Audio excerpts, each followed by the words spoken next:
धरपकड़ न्यूज। धरपकड़ न्यूज में आपका स्वागत है।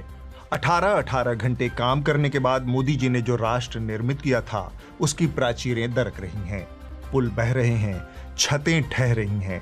फीता काटना ही अगर किसी राष्ट्र की महानता और प्रभुत्व का पैमाना हो तो बीते 10 सालों में मोदी जी ने जितने फीते काटे हैं उस अनुपात में भारत दुनिया का सबसे विकसित और ताकतवर देश बन चुका है। अमेरिका और यूरोप हमारे आगे पानी भर रहे हैं। इस ताकत की एक झलक हमें उस वक्त भी दिखी थी जब नवंबर के महीने में ताकतवर देशों के राष्ट्राध्यक्ष दिल्ली में इकट्ठा हो रहे थे। G20 शिखर सम्मेलन के ठीक पहले 2700 करोड़ रुपए की लागत से बना भारत मंडपम तरणताल बन गया। मेहमानों से यह अपेक्षा की गई कि वो तैरते हुए सम्मेलन में आएं और तौलिया से सुखाते हुए वापस जाएं। अब दावा किया जा रहा है कि बारिश की वजह से भारत मंडपम के परिसर में भी पानी भर गया है। जी हां, वही भारत मंडपम जिसमें G20 सम्मेलन का आयोजन हो रहा है। G20 के सदस्यों की मेहमान नवाजी के लिए बनाए गए भारत मंडपम की तस्वीरें सोशल मीडिया पर वायरल हो रही हैं, जिसमें चारों तरफ पानी ही पानी भरा नजर आ रहा है। 2700 करोड़ रुपए खर्च करके नाली निकासी की व्यवस्था करना मोदी जी भूल गए। इस परिसर का उद्घाटन माननीय मोदी जी ने बस कुछ ही दिन पहले ड्रोन उड़ाकर किया था।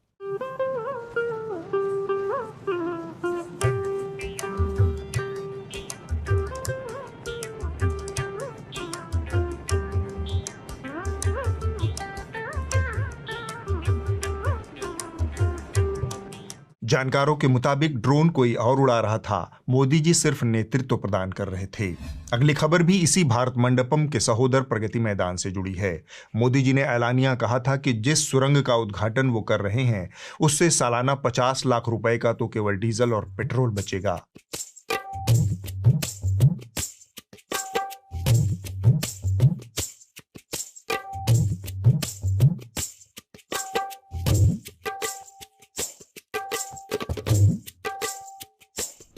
दिल्ली के लोगों का समय बचेगा, गाड़ियों का ईंधन बचेगा। अभी मुझे प्रेजेंटेशन दे रहे थे, उसमें बताया था 55 लाख लीटर पेट्रोल की बचत होने वाली है। यानी ये नागरिकों के जेब में पैसे बचने वाले हैं। और फिर नालायक बरसात हो गई, सुरंग को बंद करना पड़ गया।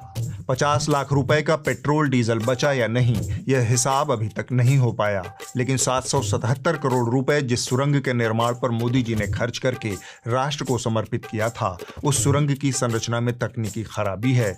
इसमें ढांचागत दिक्कतें हैं जो दुर्घटना को दावत दे रही हैं। प्रगति मैदान सुरंग के पूरा होने में देरी और इसके रखरखाव में लापरवाही के कारण संरचना में बड़ी दरारें आ गई हैं।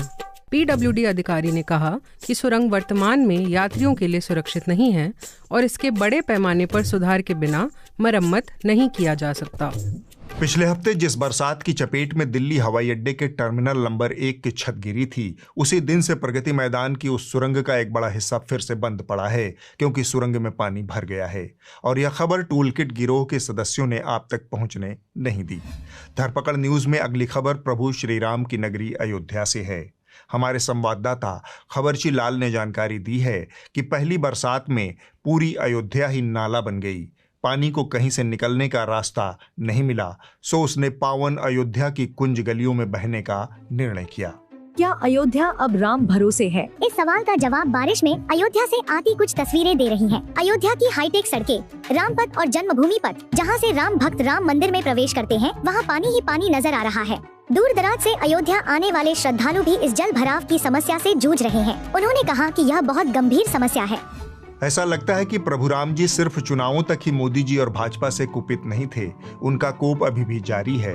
अयोध्या की सड़क से लेकर प्रभु का सदन तक चू रहा है। पानी सीधे गर्भगृह की छत से रामलला के सिर पर टपक रहा है। जो राम जी को टेंट से राजमहल में ले जाने का दावा कर रहे थे, उनके राज में प्रभु राम को छाते की जरूरत पड़ गई है। लेकिन जो भी मंदिर बन गए हैं जहाँ रामलला विराजमान हैं और जो आगे भी जगह बनी है, उसमें एक ही पहली वर्षा में ही पानी चूने लगा, अंदर पानी भर गया था। इस पर ध्यान देना चाहिए कि जो बना है उसमें कौन सी कमी रह गई है जिसके कारण से पानी चू रहा है। इस पर जो बना है उस पर भी ध्यान देना चाहिए। समस्या यह नहीं कि रामलला की छत से पानी टपक रहा है, बात यह है कि खचिया भर भर कर जो फर्जी विकास अयोध्या में बीते कुछ सालों से बहाया जा रहा था, उसका मलबा सरकार के गले में कहीं फंस गया है। अगर आपको याद ना हो तो यह वीडियो देखिए कैसे 6 महीने पहले तक अयोध्या में विकास हेलमहेल हुआ था।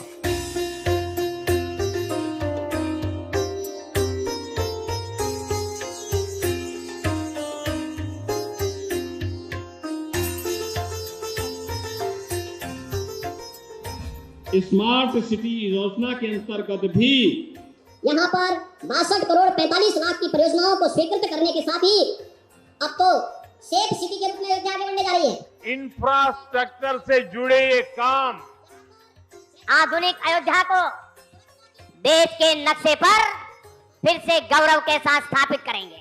न्यू अयोध्या जो प्रभु राम के अयोध्या में भव्य मंदिर में विराजमान होने के पूर्व सज करके एक नई अयोध्या के रूप में देश और दुनिया के सामने होगी। प्रभु राम के आशीर्वाद से आज अमृत काल में हमारा अयोध्या की अलौकिकता के साक्षी बन रहे हैं। 6 महीना पहले आलम यह था कि योगी जी और मोदी जी मौका पाते ही अयोध्या को दौड़ते थे।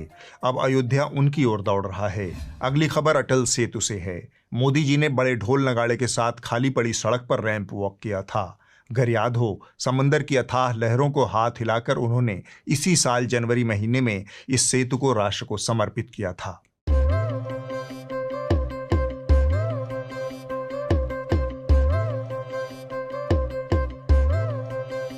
যদি তোর ডাক শুনে কেউ না আসে তবে একলা চলো রে, যদি তোর ডাক শুনে কেউ না আসে তবে একলা চলো রে। 5 महीने के भीतर यह सड़क फट गई। दरारें चीख चीख कर कहने लगी कि लेन देन ठीक से नहीं हुआ। अटल सेतु अटल बिहारी की तरह मजबूत साबित नहीं हुआ। यह मोदी जी के उस दावे पर अटल नहीं रह सका जिसका वादा उन्होंने किया था। यह हमारे उस संकल्प का भी प्रमाण है कि भारत के विकास के लिए हम समंदर से भी टकरा सकते हैं, लहरों को भी चीर सकते हैं। मोदी जी कुछ कह रहे थे और अटल सेतु ये कहकर चीखने लगा। इसे मुंबई और महाराष्ट्र की नई पहचान बताया गया। देखिए क्या हालत है।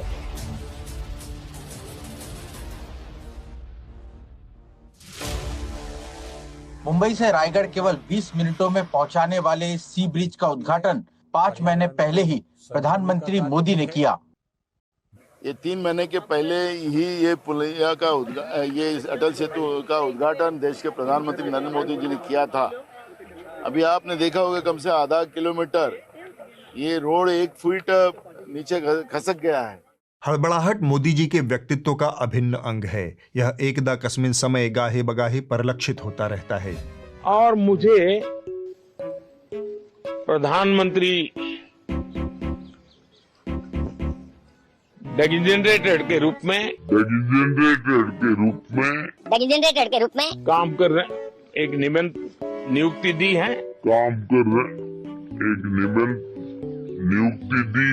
भारतीयों का टैलेंट जिस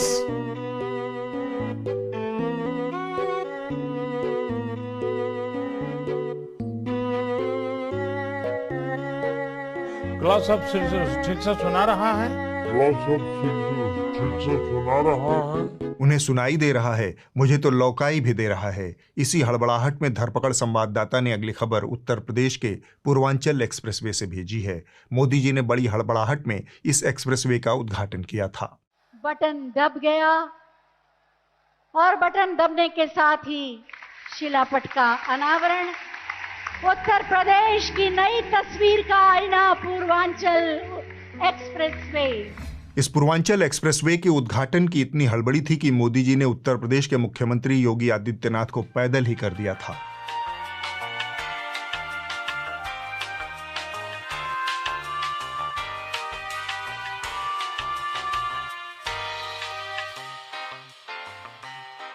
योगी जी का कोप कहें या नियति का योग, उद्घाटन के साल भर के भीतर पूर्वांचल एक्सप्रेसवे जगह जगह से धंस गया।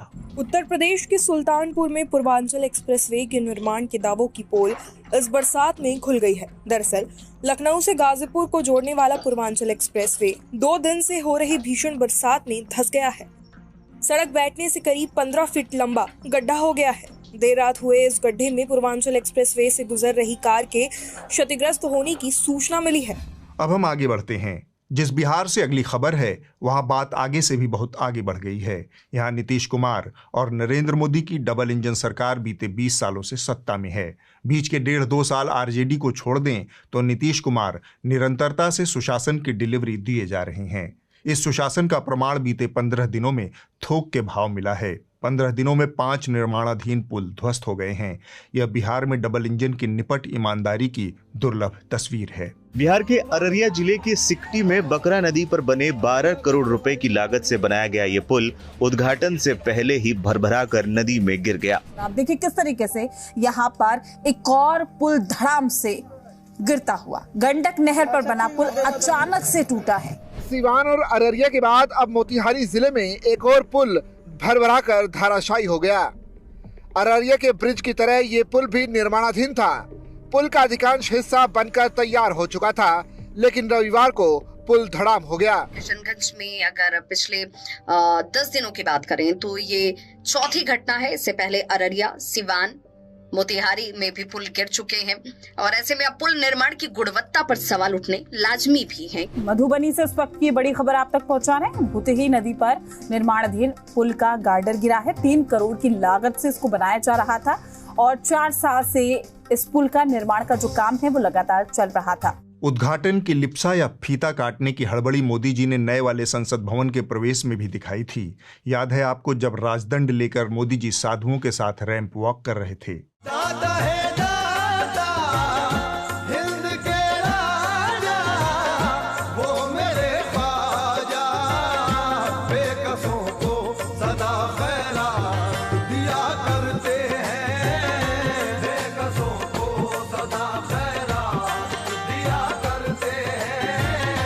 गौरतलब है कि संसद के नए भवन का उद्घाटन प्रधानमंत्री नरेंद्र मोदी ने 2023 के मई महीने में किया था, लेकिन 2 महीने बाद जुलाई में संसद का मानसून सत्र संसद के पुराने भवन में ही करना पड़ा।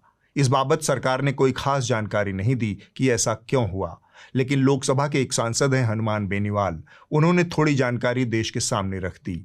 नई वाली संसद के भवन में बारिश का पानी भर गया था। देश की जनता का पैसा खर्च किया, मीटिंग नहीं करा पा रहे हो, क्या कारण रहे? पानी भर गया, इससे बड़ा दुर्भाग्य क्या होगा? ये किसने कहा पानी भर गया? मैंने कहा नहीं, पानी भर गया पार्लियामेंट के अंदर। 1200 करोड़ रुपए की लागत से बने नए संसद भवन में फिर से नाली निकासी बनाना मोदी जी भूल गए। इसलिए 2023 में संसद का मानसून सत्र पुराने भवन में हुआ। दिन रात एक करके मोदी जी ने यह विश्वस्तरीय इंफ्रास्ट्रक्चर देश को समर्पित किया है। बनारस से लेकर अमृतसर तक, उज्जैन से लेकर दिल्ली तक देश में गुजराती ठेकेदारों की चर्चा है। देश की सभी इमारतें सतरंगी झालरों से शाम होते ही जगमगाने लगती हैं। इस बदसूरत लाइट में भी किसी ठेकेदार की किस्मत चमकाई जा रही है। आप इसे देश का विकास नहीं मानते तो मत मानिए। अगले 5 साल आपको इसी तरह का विकास प्लेट में सजा कर मिलेगा। धरपकड़ न्यूज में खबरें समाप्त हुई। नमस्कार। धरपकड़ न्यूज।